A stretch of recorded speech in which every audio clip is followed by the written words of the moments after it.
الحمد لله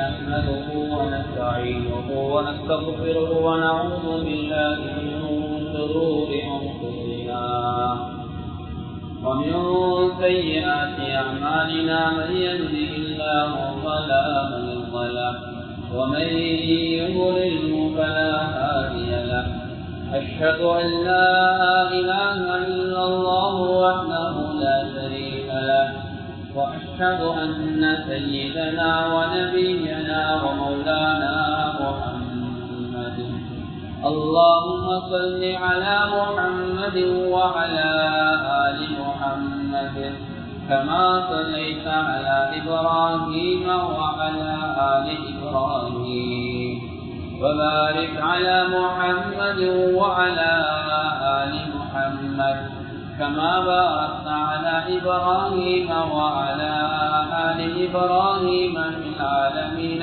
إنك حميد مجيد صلى الله عليه وآله وأزواجه وذريته وأصحابه وأهل بيته أجمعين وأوصيكم عباد الله وإياي أولا بتقوى الله فإن التقوى رأس الأمور أما بعد فقد قال الله تبارك وتعالى في كلامه العزيز أعوذ بالله من الشيطان الرجيم بسم الله الرحمن الرحيم إنما يعمر مساجد الله من آمن بالله واليوم الآخر وأقام الصلاة وآتى الزكاة ولم يخش إلا الله فعسى أولئك أن يكونوا من المهتدين صدق الله العظيم. وقال رسول الله صلى الله عليه وسلم إن شر الرحاء الحكمة أو كما قال صلى الله عليه وسلم. அளவற்ற அருளாளன் நிகரற்ற அன்பாளன் ஏகநாயன் அல்லாஹ் ஒருவனுக்கே புகழ் அனைத்தும் அல்ஹம்துலில்லாஹ். அந்த அல்லாஹுவை போற்றுகின்றேன், புகழுகின்றேன். அல்லாஹுடைய உயரிய பேர்நாமம் கூறி இன்றைய குத்துபா பிரசங்கத்தை ஆரம்ப செய்கிறேன். ஸலாத்தும் ஸலாமும் இம்முயர்வு மேலான கண்மணி நாயகன் முஹம்மது முஸ்தபா ஸல்லல்லாஹு அலைஹி வஸல்லம் அன்னவர் மீதும் அன்னாரின் அடிச்சுவடுகளை அனுவலவு சகாது தமது வாழ்விலே பின்பற்றி வெற்றிகளை கண்டருமை சஹாபாக்கள், தாபியங்கள், தபஉ தாபிஈன்கள், முஸ்லிமான மோமினான ஆண்கள் பெண்கள் யாவொரு மீதும் அல்லாஹ்வுடைய சாந்தியும் சமாதானமும் என்றென்றும் உண்டாவதாக. அல்லாஹ்வுடைய கடமையை நிறைவேற்றுவதற்காக அல்லாஹ் விரும்பக்கூடிய இடமாகி அவனது மாளிகையில் நல்லதை கேட்போம், அதன்படி நடப்போம், அதன்பால் அழைப்போம், அதனோடாக நாளைய மறுமையிலே உயிரை தோற்கமாகிய ஜன்னத்திலே கூடியிருப்போம் என்ற எண்ணத்தை உள்ளத்திலே ஆழமாக வைத்து ஏற்றிக்காப்புடைய அல்லாஹ்வுடைய மஸ்ஜிதிலே வந்து அமர்ந்திருக்கக்கூடிய வல்லவர்களே, நல்லவர்களே, அல்லாஹ்வை நல்லடியார்களே, அல்லாஹ்வை எல்லா சந்தர்ப்பங்களிலும் பயந்து கொள்ளுமாறு பள்ளிக்கு உள்ளே இருக்கின்ற போதும் வெளியில் இருக்கின்ற போதும் தனிமையில் இருக்கின்ற போதும் கூட்டாக இருக்கின்ற போதும் இரவிலும் பகலிலும் ரகசியமாகவும் பரகசியமாகவும் அறிமுகமானவருக்கு மத்தியிலும் அறிமுகம் இல்லாதவருக்கு மத்தியிலும் செழிப்பாக சந்தோஷமாக இருக்கின்ற கட்டங்களிலும் சோர்வான சங்கடமான கட்டங்களிலும் எல்லா சந்தர்ப்பங்களிலும் அல்லாஹ் எங்களை பார்த்து கொண்டிருக்கிறான் என்ற சிந்தனையோடு எங்களுடைய ஒவ்வொரு நிமிடத்தையும் ஒவ்வொரு செகண்டையும் நகர்த்துமாறு எனக்கும் உங்களுக்கும் வசியம் செய்கிறேன். எனவே எல்லா சந்தர்ப்பங்களும் இஸ்லாமுவை பயந்து நடக்கக்கூடிய கூட்டத்திலே இறைவன் எங்களை சேர்த்துக் கொள்வானா. அன்பான அல்லாஹ்வின் நல்லடியார்களே, பேரன்பு மிக்க சகோதரர்களே, அல்லாஹ் சுப்ஹானஹு வ தஆலா இந்த உலகத்திலே ஒரு குறுகிய வாழ்வுக்காக எங்களை அனுப்பியிருக்கிறார். இந்த உலக வாழ்விலே நானும் நீங்களும் நல்லவர்களாக சீதேவிகளாக வாழ்ந்துவிட்டு மறுமையிலே அல்லாஹ்வை சந்திக்க வேண்டும் என்பதுதான் அல்லாஹ்வுடைய எதிர்பார்ப்பாக இருக்கிறது. அதுதான் எங்களுடைய இலட்சியமாகவும் இருக்க வேண்டும். அந்த வகையிலே அல்லாஹ் சுப்ஹானஹு வ தஆலா இந்த உலகத்திலே நாம் நல்லவர்களாக ஆகுவதற்காக நம்மை தூய்மையாக ஆக்கிக் கொள்வதற்காக அல்லாஹ் பல கட்டங்களை பல சந்தர்ப்பங்களை தருகிறார். அப்படியான ஒரு சந்தர்ப்பம் தான் ஒரு மனிதன் மஸ்ஜிதோடு அல்லாஹ்வுடைய இந்த மஸ்ஜிதோடு தொடர்பை ஏற்படுத்தி வாழ்வது. மஸ்ஜித் இல்லாத ஊர்களில் குடியிருப்பதை கூட இஸ்லாம் தடை செய்திருக்கிறது. அன்பான அல்லாஹ்வின் நல்லடியார்களே, உள்ளங்களை சீர்திருத்தக்கூடிய இடம், அமைதியை தரக்கூடிய இடம். கனிமான அல்லாஹ்வின் நல்லடியார்களே, பள்ளியிலே கிடைக்கிற நிம்மதி வீட்டிலே கிடையாது. பள்ளியிலே கிடைக்கிற நிம்மதி ஆபீஸிலே கிடையாது. பள்ளியிலே கிடைக்கிற அந்த பக்குவம் வேறு எதுவும் கிடையாது. மாணவர்களே, அல்லாஹ்வுடைய மஸ்ஜித் என்பதுதான் இந்த உலகத்திலே அல்லாஹ் விரும்பக்கூடியதாக இருக்கிறது.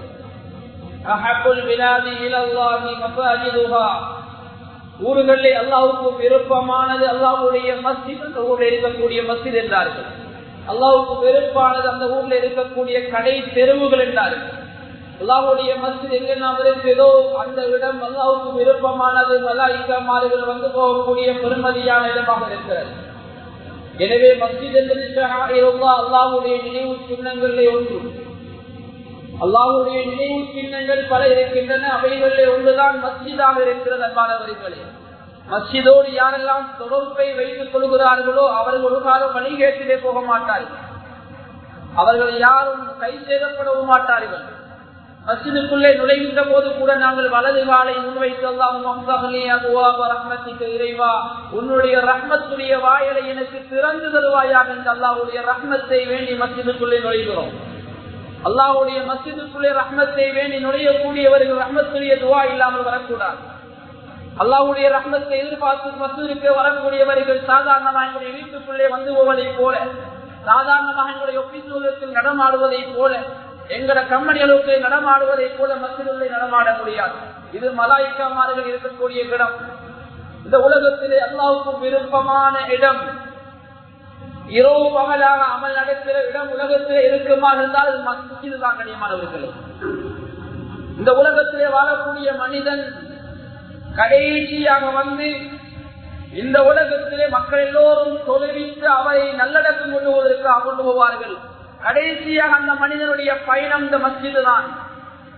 மௌத்தா போனதுக்கு பின்னால் மஸ்ஜித், ஒரு மனிதன் பல கோடி பெறுமதியான வீட்டிலே வாழ்ந்திருக்கலாம், பல கோடி பெறுமதியான வாகனங்களே பயணம் செய்திருக்கலாம், நல்ல சுகமோகங்களும் வாழ்ந்திருக்கலாம். கண்ணியமானவர்களே, அவன் அப்படி எப்படியான நிலைமை வாழ்ந்தாலும் இறுதியாக அவனை கொண்டு செல்வது சாதாரண ஒரு ஏழையை கொண்டு செல்லக்கூடிய, வசதிக்காரனை கொண்டு செல்லக்கூடிய அந்த சுந்தூக்கில் அழைக்கக்கூடிய அந்த சந்தூக்கில் தான் கொண்டு செல்வார்.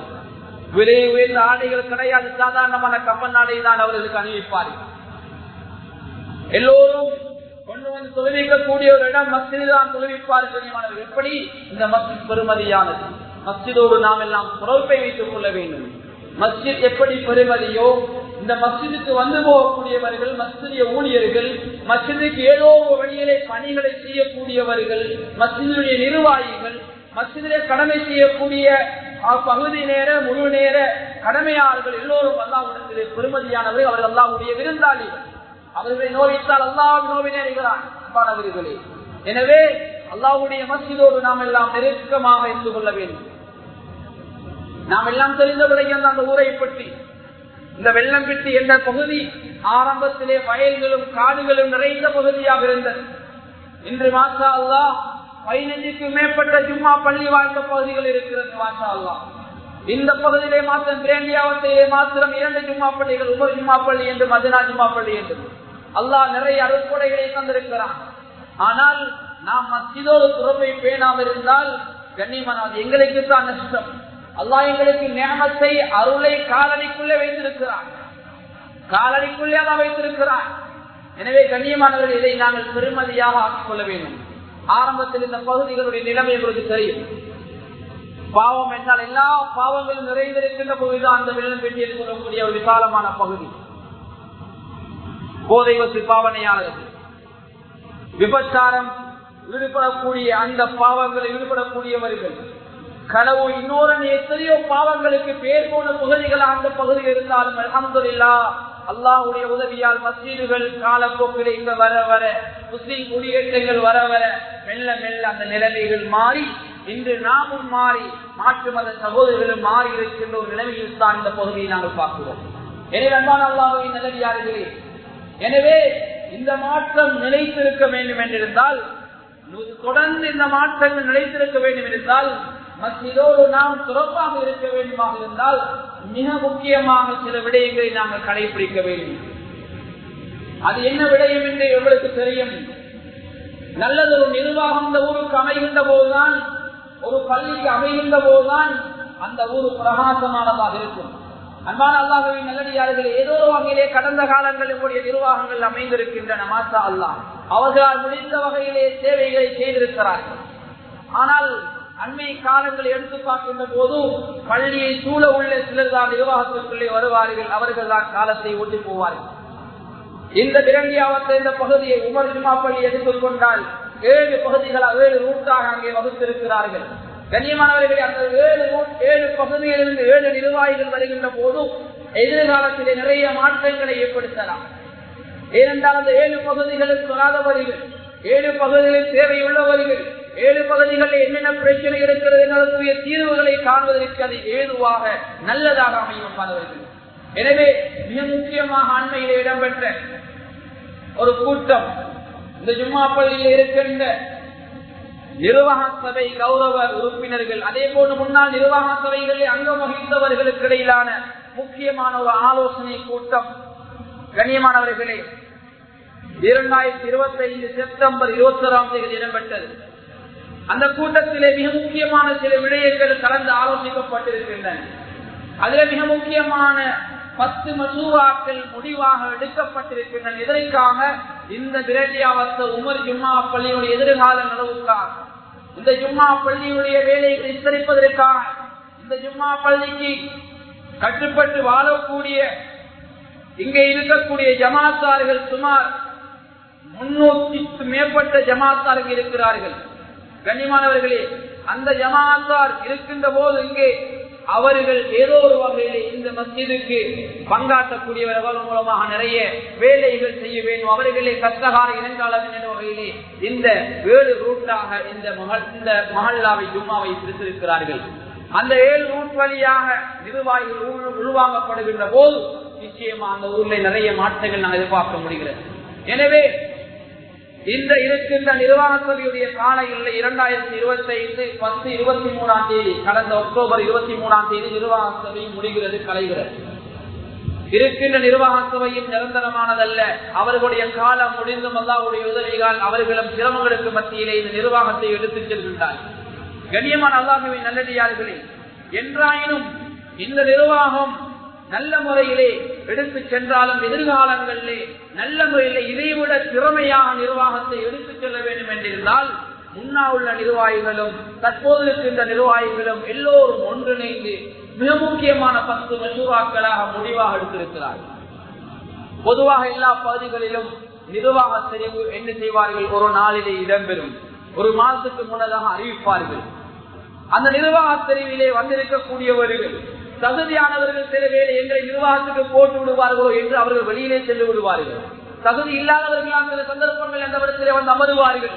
தகுதி உள்ளவர்கள் வெளியிலே சில வேலை போய்விடலாம்.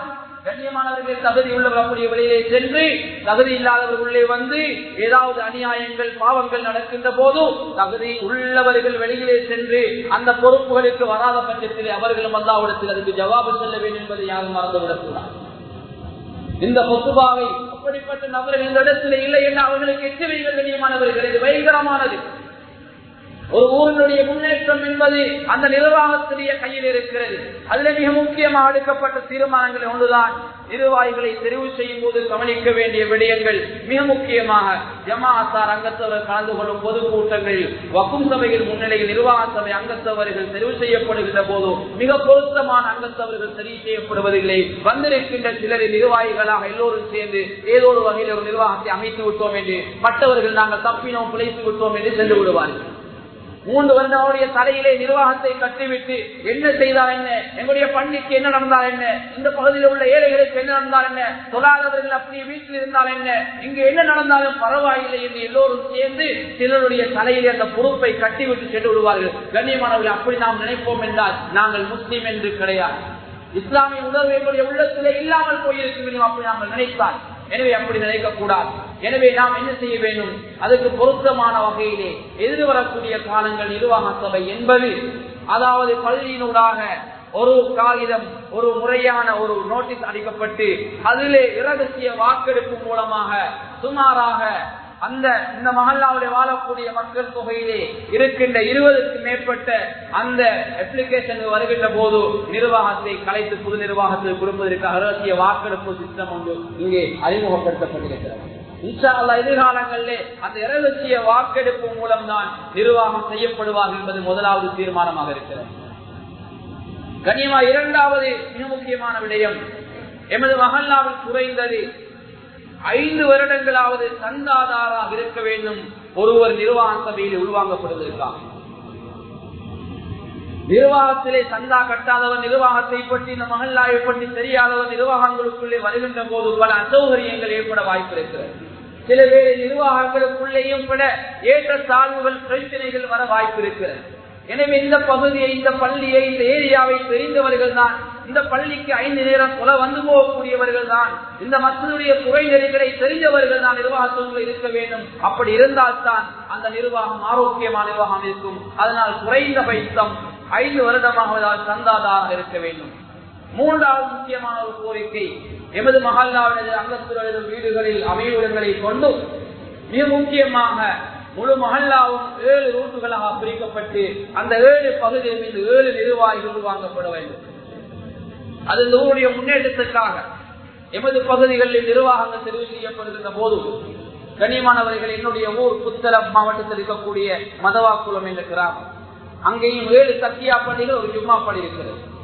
அந்த 8 பள்ளிகளுக்கும் கண்ணியமானவர்களே 8 நிர்வாகிகள். அகில இலங்கை ஜமியத் உலமா மதவாக்குளூடாக ஒருவரை அங்கே உள்வாங்குவார்கள். கிட்டத்தட்ட 9 பேரை கொண்டு நிர்வாகம் அமையும். கண்ணியமான அல்லாஹ்வின் நல்லடியார்களே, அந்த 7 தக்கியா, ஒரு ஜும்மா பள்ளி, அந்த 8 பள்ளிகளிலும் ஒவ்வொரு நிர்வாகிகள் உள்வாங்கப்படுவார்கள். அந்த நிர்வாகிகளை கொண்டுதான் அந்த 8 மஸ்ஜிதுகளும் ரன் பண்ணப்படும். அந்த ஒவ்வொரு மஹல்லாவுக்கு ஒரு நிர்வாகி இருப்பார். அந்த பகுதியில் உள்ள குறைநிலைகளை, தேவைகளை எல்லாம் அவர் மூலமாக இங்கே சமர்ப்பிக்கப்படும். அன்பானவர்கள், இதை சொல்ல வருகிறார். இப்படி இந்த 7 ரூட்டுகள் 7 நிர்வாகிகள் வருகின்ற போது எதிர்காலத்தை நிர்வாகம் செய்வதற்கு ஏதுவாக துணையாக இருக்கும். இந்த 7 பகுதிகள் உள்வாங்கப்படும் வகையில் 7 அங்கத்தவர்கள் தெரிவு செய்யப்பட வேண்டும். அப்போதுதான் மஹல்லாவின் குறைநிலைகள் கண்டறிந்து முடியுமான உதவிகளை, வழிகாட்டல்களையும் அவர்களுக்கு செய்ய முடியும்.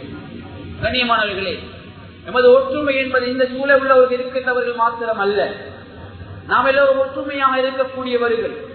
எனவே மிக முக்கியமாக அந்த ஒற்றுமையை வளர்ப்பதற்காக நாம் பள்ளியை சூழ உள்ளவர்களுக்கு மாத்திரம் அந்த பள்ளி சொந்தமானதல்ல. கண்ணியமானவர், அல்லாஹ்வுடைய மஸ்ஜித் யாருக்கும் சொந்தம் கொண்ட முன்னாடிய முடியாது. உலகத்திலே உள்ள அல்லாஹ்வுடைய மஸ்ஜித் அல்லாஹ்வுக்கு சொந்தமானது. வானத்தை படைத்து வானம் அல்லாஹ்வுக்கு சொந்தம் என்று சொன்ன அல்லாஹ், பூமிகளை படைத்து பூமி அல்லாஹ்வுக்கு சொந்தம் என்று சொன்ன அல்லாஹ், இந்த பள்ளியும் அல்லாஹ்வுக்கு சொந்தம் என்று சொல்கிறான். ஒரு நிறுவனத்தால் மஸ்ஜித் கட்டப்படலாம், அல்லது ஒரு தனி நபர், ஒரு ஹாஜியாரால் பள்ளி கட்டப்படலாம், அல்லது ஒரு அமைப்பினூடாக மஸ்ஜித் கட்டப்படலாம், அல்லது முழு மஹல்லாவும் சேர்ந்து பள்ளி கட்டப்படலாம். ஆனால் அந்த பள்ளியை யாரும் உரிமை கொண்டாட முடியாது. பள்ளிக்கு யாரும் வந்து போகலாம். அல்லாஹ்வுடைய மஸ்ஜித் ஸல்லல்லாஹு அலைஹி வஸல்லம் காலத்திலே முஸ்லிம் அல்லாஹ்வுடைய மஸ்ஜிதுக்குள்ளே வந்து போயிருக்கிறார்கள். எனவே கண்ணியமானவர்களே, மூன்றாவது 7 பகுதிகளிலிருந்து 7 நிர்வாகிகள் உருவாக்கப்பட வேண்டும். நான்காவது கோரிக்கையாக, வெளிப்படையாக பாவங்களில் ஈடுபடக்கூடியவர்கள் அல்லது மக்களுக்கு மத்தியிலே இவர் பாவம் செய்கிறார் என்று அறிந்தவர்கள் நிர்வாகத்துக்குள்ளே உருவாக்கப்படக்கூடாது. கண்ணியமானவர்களே, கெட்ட ஒரு நிர்வாகம் அமைந்தால் அதுக்கு ஏற்றால் போத்தான் ஜமாத்தான் இருப்பார்கள் என்பதிலே மாற்று கருத்து பெறவில்லை. அடுத்து 5வது, சட்டபூர்வமாக தெரிவு செய்யும் போது நிர்வாகத்தின் கடமைகளையும் பொறுப்புகளையும் துறையும் செய்யாத வகையில் அவர்களது மார்க்க ஈடுபாடுகளுக்கு முன்னுரிமை வழங்கப்பட வேண்டும். குறைந்தது பரந்தான தொழுகைகளுக்கு அந்த நிர்வாகிகள் வந்து போக வேண்டும். அப்படியான நிர்வாகிகள் சில பகுதிகளை நாங்கள் பார்க்கிறோம், எல்லா பாதுகாப்பு இந்த பகுதிகளில் இல்ல, தொழுகைக்கு வரதே இல்லை, பள்ளிக்கு வரதே இல்லை, அவர்களை நிர்வாகிகளாக போட்டிருக்கிறார். எனவே கண்ணியமானவர்களே, ஐந்தாவது அவர் மார்க்க கடமைகளை நிறைவேற்றக்கூடியவர், குறிப்பாக அல்லாஹ்வுடைய கடமையான எல்லா கடமையை நிறைவேற்றக்கூடியவர். அதில் மிக முக்கியமாக தொழுகை என்ற இபாதத்தை பேணுதலாக நிறைவேற்றக்கூடியவர் நிர்வாகத்தில் உருவாக்கப்பட வேண்டும். ஆறாவதாக கண்ணியமானவர்களே, நிர்வாக தெரிவுக்கு முன்னதாக ஒரு மாதத்துக்கு முன்பிருந்தே புதிய நிர்வாக தெரிவு பற்றி ஒவ்வொரு ஜும்மாவின் கட்டாயம் அறிவிக்கப்பட வேண்டும். முன்னறிவிப்பு செய்துவிட்டு அல்லது ரகசிய வாப்பு இருந்தால் அது சம்பந்தமான அறிவித்தல்களை கொடுத்துவிட்டு நிர்வாக தெரிவு இடம்பெற வேண்டும்.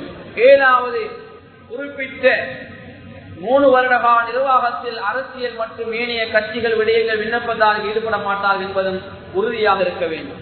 நிர்வாகத்துக்குள்ளே தெரிவு செய்யப்படக்கூடியவர்கள் தனிப்பட்ட அரசியல் கட்சிகளுக்காக அல்லது வேறு வேறு தனிப்பட்ட சில இயக்கங்களுக்காக அவர்கள் சாயக்கூடாது. அவர் நடுநிலை பேண வேண்டும். மஸ்ஜித் என்று சொல்லுகின்ற போது ஒற்றுமையாக இருக்கின்ற ஒரு மஸ்ஜிதை ஒற்றுமையாக நிர்வாகம் கொடுக்கின்ற போது அதை விட ஒற்றுமையாகத்தான் கொடுத்து விட்டு செல்ல வேண்டும். ஊரை பிரித்து விட்டு ஊரை 2ஆக 3ஆக ஆக்கிவிட்டு நிர்வாகங்கள் ஒரு நிர்வாகத்தை இன்னொரு நிர்வாகத்திலே கொடுத்து செல்ல முடியாது. எனவே மிக முக்கியமாக அரசியல் சார்பற்ற தனி இயக்கங்கள் சார்பற்ற பொதுவான ஒரு அமைப்பில் அந்த நிர்வாகத்தை எடுத்து செல்ல வேண்டும். அது 7வது கோரிக்கையாக இருக்கிறது.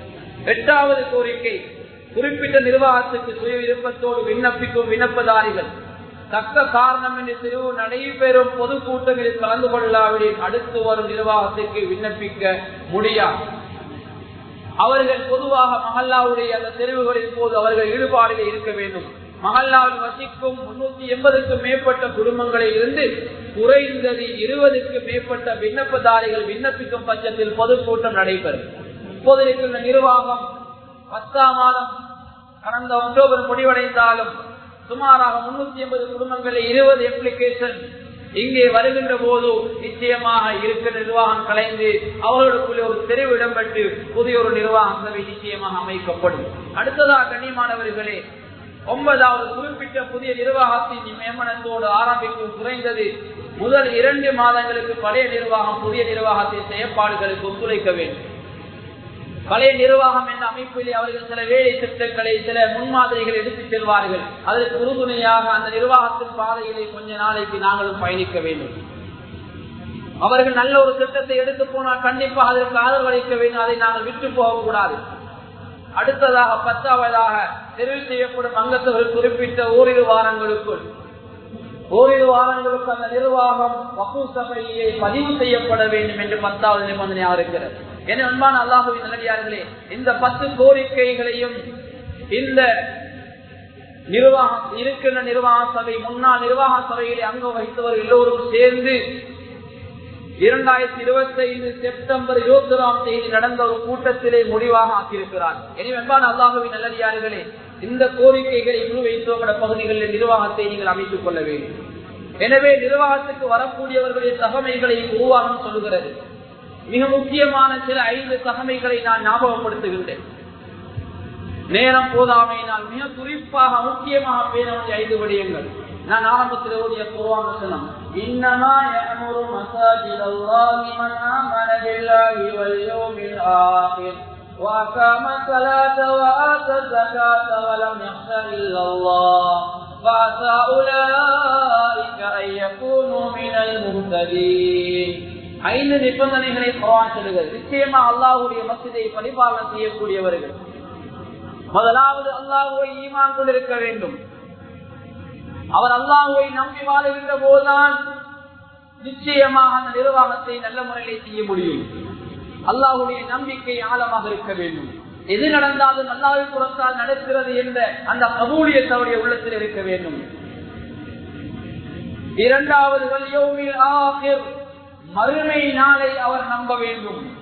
இந்த உள்ள உலகம் நிரந்தரமானது அல்லது தற்காலிகமானது. இந்த உள்ள உலகத்திற்காக அவர் நிர்வாகத்தை செய்யக்கூடாது. மறுமையிலே அல்லாஹ்விடத்திலே கூடிய எதிர்பார்த்து நிர்வாகம் செய்ய வேண்டும். மறுமை அவர் நம்பி வாழ வேண்டும். மௌத்துக்கு பின்னால் கேள்வி கணக்கு வைப்பது என்பதை அவர் நம்பி வாழ வேண்டும்.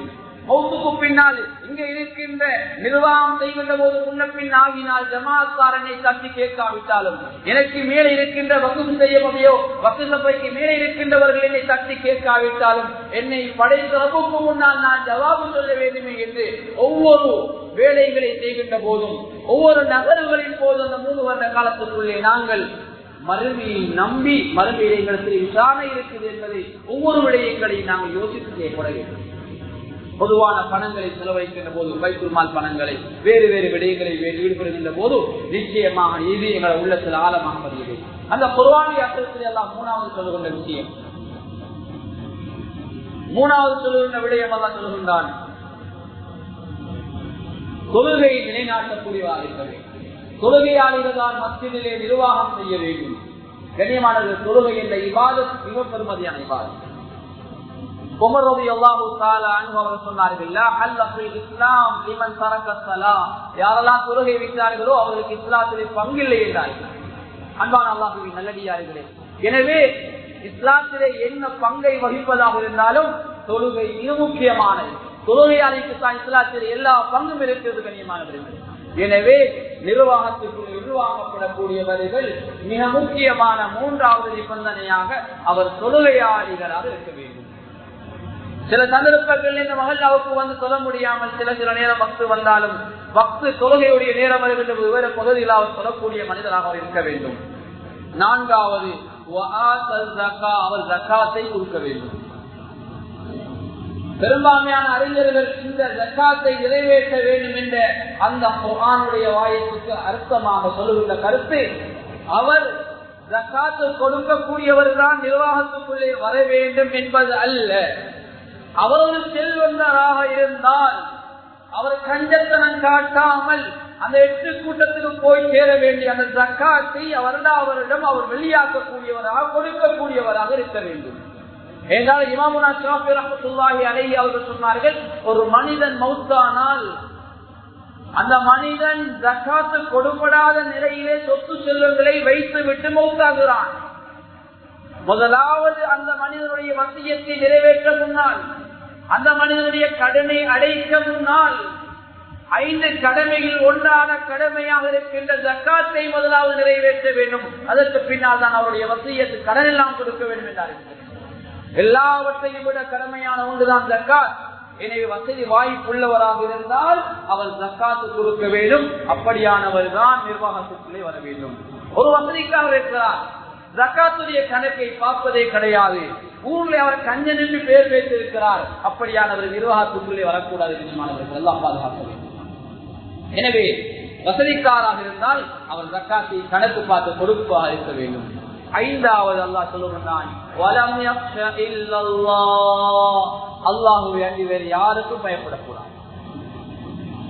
வேற யாருக்கும் பயப்படக்கூடாது. அல்லாஹ்வுக்கு மாத்திரம் தான் அவர் நிர்வாகம் செய்ய வேண்டும்.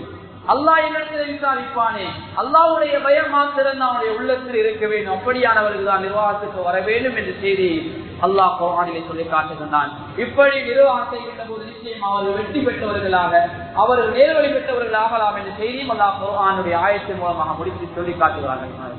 எனவே மிக முக்கியமான இந்த 5 நிபந்தனைகள் உருவாக்கிக் கொள்ள வேண்டும். அதே போல நிர்வாகத்துக்கு வரக்கூடிய ஒரு முக்கியமான கடமைகளிலே மிகவும் பெருமதியான ஒரு கடமை தான் அவர்கள் இந்த ஊரை ஒற்றுமைப்படுத்த வேண்டும்.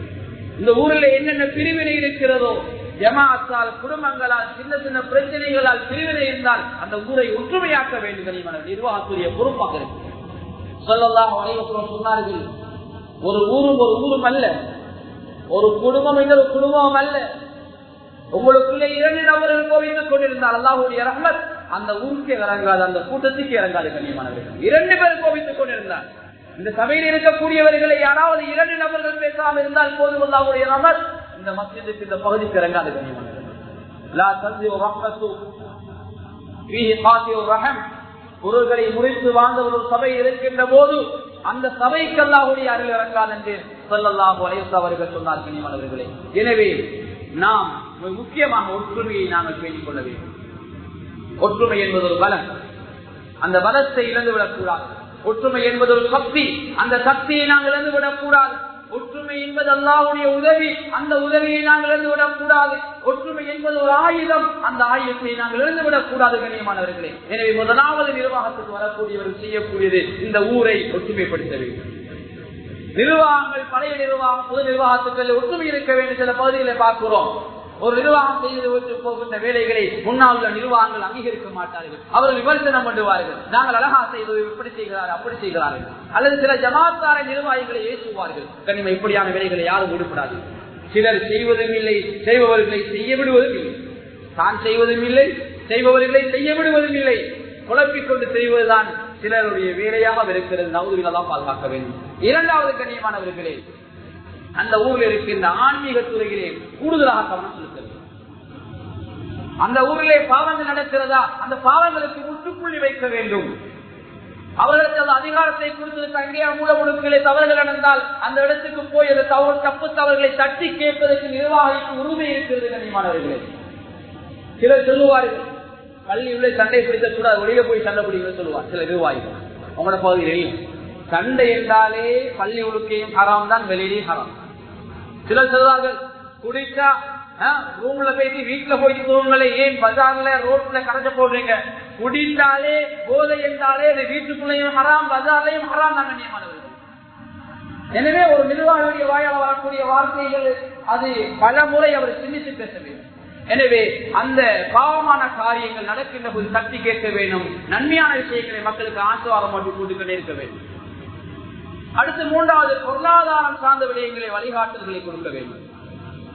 பொருளாதாரம் விடயம் சார்ந்த விடயங்களே அதிகமான வழிகாட்டுதல்களை கொடுக்க வேண்டும். அல்லது யாராவது ஏழை எளிய மக்கள் இருந்தால், சில பகுதியில் இருக்கக்கூடியவர்கள் இஸ்லாத்தை விட்டு வறுமையினால் முழுப்பதாகக்கூடிய நிலைமை கூட சில பகுதியில் ஆகியிருக்கிறது. அப்படியான நிலைமையில யாராவது இந்த பகுதியில் இருந்தால் அவசரம் அவர்களுக்கு உதவி செய்ய வேண்டும்.